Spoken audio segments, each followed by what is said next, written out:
I think it's radical and I think it's insane. And I'll respect everything that you say. But to say something like that to myself and a lot of my colleagues is way out of line. It's way out of line. It's way out of line. Regular order, Mr. Way out of line. Regular order. That's okay. You hold yourself accountable before you talk about Hold myself accountable. Hold your own self accountable. How about that? Hold your own self accountable. How about that? Free DC and make sure you vote with your own voting card. Don't be giving it to somebody else. You're an animal. Get a job. Hello everyone, welcome back to Congress Flash. Today we break down what just happened in Congress. One of the most heated exchanges in recent memory just took place. And you won't believe how far it went.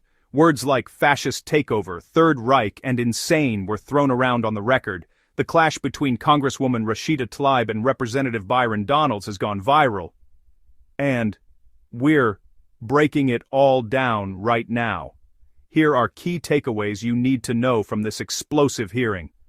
Congresswoman Rashida Tlaib didn't hold back. She opened with a strong defense of Washington, D.C., calling out what she said was a false narrative being pushed by her colleagues. Thank you. Chair recognizes Ms. Tlaib from Michigan. Thank you so much, Mr. Chairman. I think it's really important. I mean, we're talking about 700,000 people that live here, and I feel like their voice gets completely just dismissed. And so, if I may, Mr. Chair, ask unanimous consent to enter the record. The Washington Post poll of D.C. residents found 8 out of 8 in 10 opposed Trump's taking over of their local police and sending in federal troops. Without objections ordered. I think it's also really important to understand, the incredible kind of slanderous, defamation, I don't know what to call it. They're just burying Washington, D.C. You just heard them speak about our nation's capital in that way, in a way that I feel very much like that's not what I see. I see people walking around with their families, people enjoying time to see these beautiful, incredible, beautiful monuments and everything. And there's a pride here, too.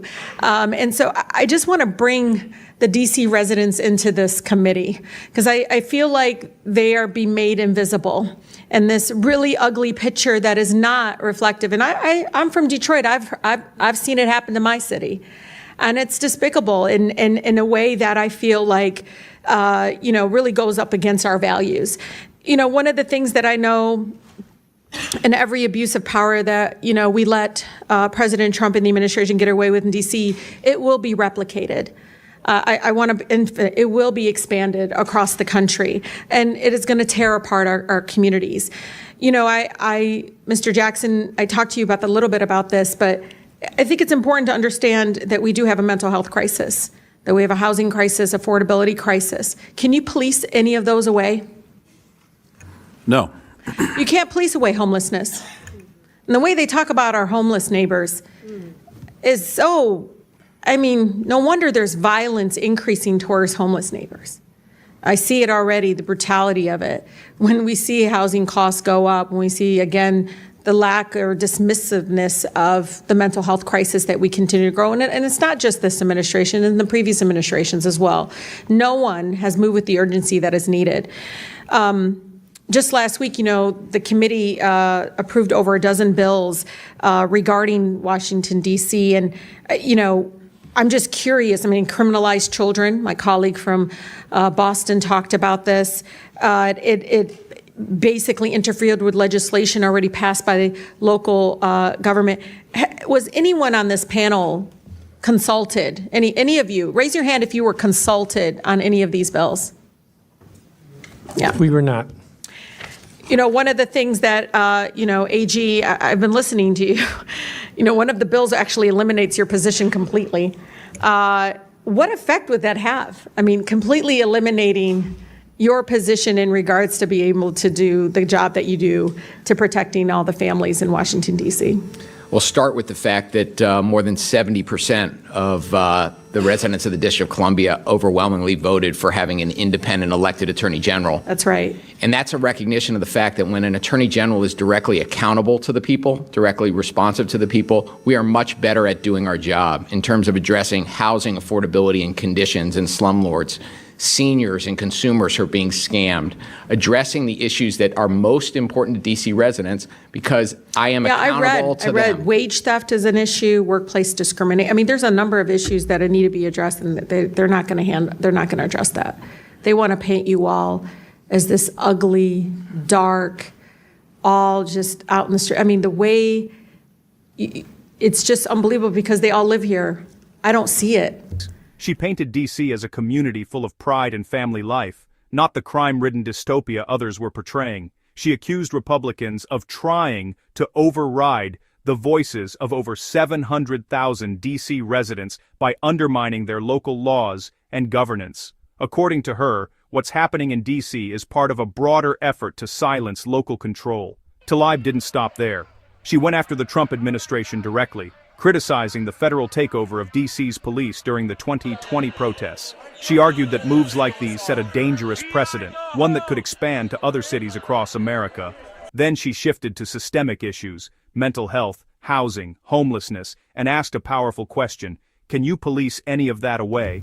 I don't see what they see. I don't understand why we're allowing that to happen, because I actually think it's going to hurt our communities. People are going to look at Washington, D.C. folks in a way that I think is going to be very painful, but also, you know, I don't know, Mr. Jackson, I heard the stories. People didn't leave their homes. They weren't leaving their homes. Businesses didn't see people coming into, I mean, that's what we want in our nation's capital.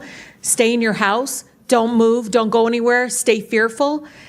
It's unbelievable that my colleagues continue again to eject this narrative and this rhetoric in regards to it. But I think it's important, Mr. Chair, just like in D.C., home rule was one out of Black freedom struggle in the fight for civil rights. We can't be passive right now. So nobody over there should take anything we say like so personally, as if we're attacking them. No, we're attacking a process, not attacking people here.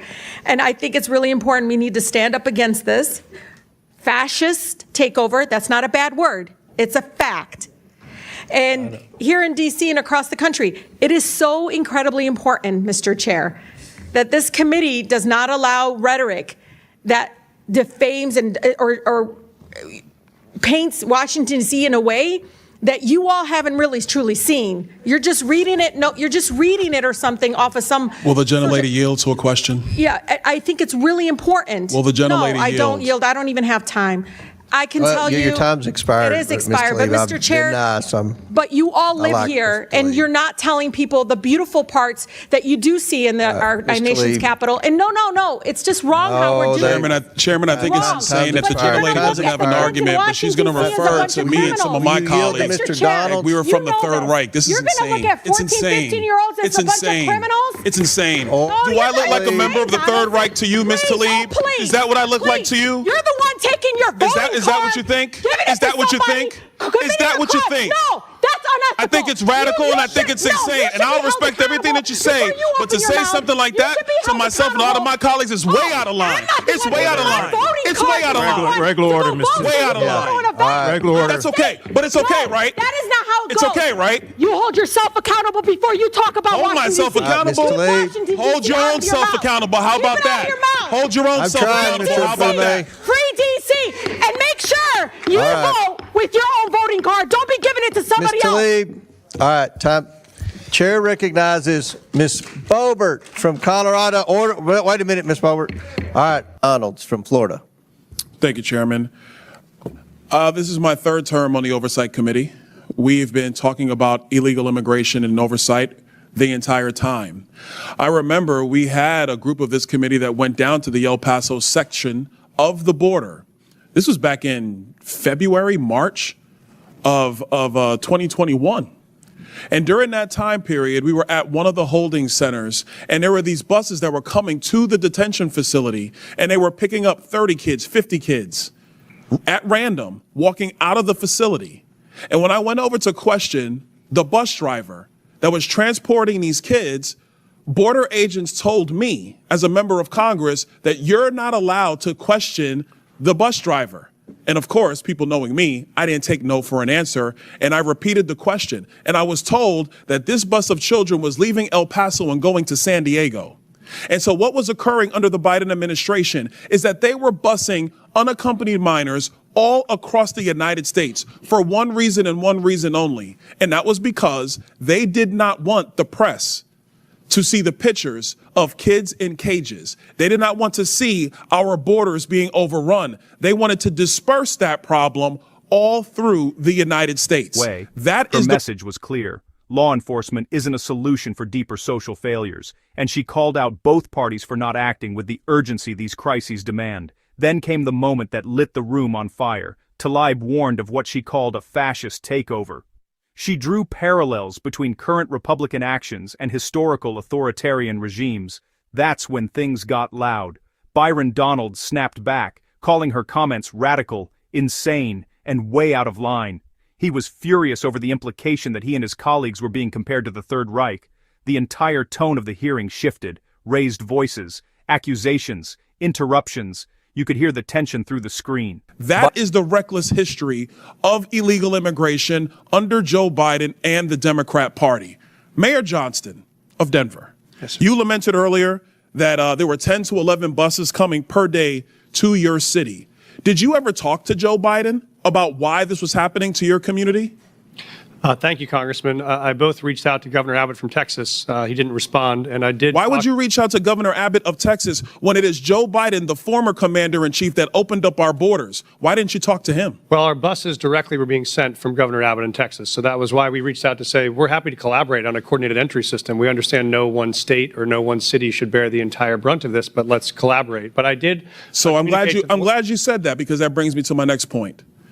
Governor Abbott and Governor DeSantis, when they started moving illegal aliens out of their states who were bearing the brunt of what Joe Biden and Kamala Harris were doing, and they've sent them to Denver, they sent them to Chicago, they sent them to New York, they sent them to Martha's Vineyard. The reason why they did that is because you four could hide behind the realities of illegal immigration on border towns all through our country and on cities and states who did not want to see illegal immigration, but did not have the political representation to go to the White House. And only when it showed up on your doorstep did you get upset. Mayor Johnston, coming back to you, how much did your city spend on illegal immigration? Do you have a round number?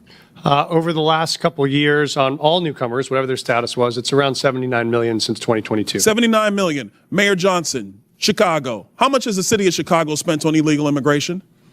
If you're referring to the 2022 up to 2024 of the buses coming from Texas, roughly the same percentage of the state of Texas, about 1% of our overall budget. What is that? Because I don't have the city's budget in front of me. Numbers. It's 1%, and if you want the actual calculation, we can make sure someone... You're the mayor. You don't have the math in front of you. It's 1% of the overall budget over the last 4 years. That's why you're a failing mayor. Byron Donalds didn't hold back.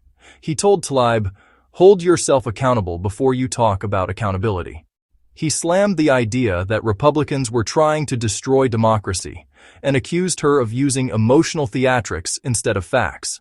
Meanwhile, the media spun it fast. Conservative outlets labeled Tlaib's comments a meltdown and accused her of deflecting from DC's real problems: crime, homelessness, and mismanagement. They claimed she was defending failure and pushing a victim narrative. If you're following the story and want breakdowns without the media spin, hit that subscribe button right now. I post real, unfiltered political analysis every week, and you don't want to miss what's coming. This wasn't just a shouting match.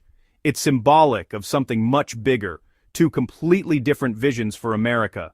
One side sees systemic inequality, injustice, and a need for urgent reform. The other side sees lawlessness, failed leadership, and a refusal to take accountability. And both sides are fighting not just over policy, but over who gets to define reality. This is why DC matters. This is why these hearings matter, because the rhetoric on that floor shapes the future of American governance. Whether you agree with Rashida Tlaib or Byron Donalds, one thing is clear. The battle over DC is really a battle over the soul of the country. Are we headed toward more central control? Or more local freedom? More enforcement?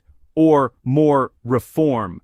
Drop your thoughts in the comments. Who was right in this exchange, Tlaib or Donalds? And what does this moment say about where our politics are headed? Make sure to like, subscribe, and turn on notifications, because in times like these, you need the full picture, not the filtered version. Thanks for watching. I'll see you in the next one.